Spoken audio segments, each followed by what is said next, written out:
আসসালামু আলাইকুম। মম অ্যান্ড সেতু ব্লগে সকলকে স্বাগতম। আশা করি আল্লাহর রহমতে ভালো আছেন, আমরাও ভালো আছি। আজকে আপনাদের সাথে শেয়ার করব আনারস মাখা। দেখুন, বাজার থেকে 4-5টা আনারস আনা হয়েছিল। তার মধ্যে এখানে 3টা আনারস আছে, বাকিগুলো খাওয়া হয়ে গিয়েছে। আনারসগুলো প্রথমে ভালোভাবে কেটে নিতে হবে যাতে কোনো ময়লা না থাকে। আনারসে বেশ কয়েকটা ময়লা থাকে গায়ে, এগুলিকে আমরা চোখ বলে থাকি। আপনারা কি বলেন তা কমেন্ট করে জানাবেন। দেখুন, এখানে আম্মু আনারসটা কেটে নিয়েছে, চোখগুলো ভালোভাবে ফেলে দিয়েছে। তারপরে এখানে বিট লবণ এবং সামান্য সাদা লবণ দিয়ে দিচ্ছে আনারসগুলোর ভিতরে।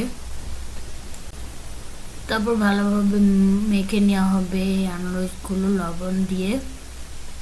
এই আনারসটা খেতে বেশ ভালোই লেগেছিল, বেশি টকও না আবার বেশি মিষ্টিও ছিল না, হালকা টকটক ভাব ছিল, আবার হালকা মিষ্টি ভাবও ছিল।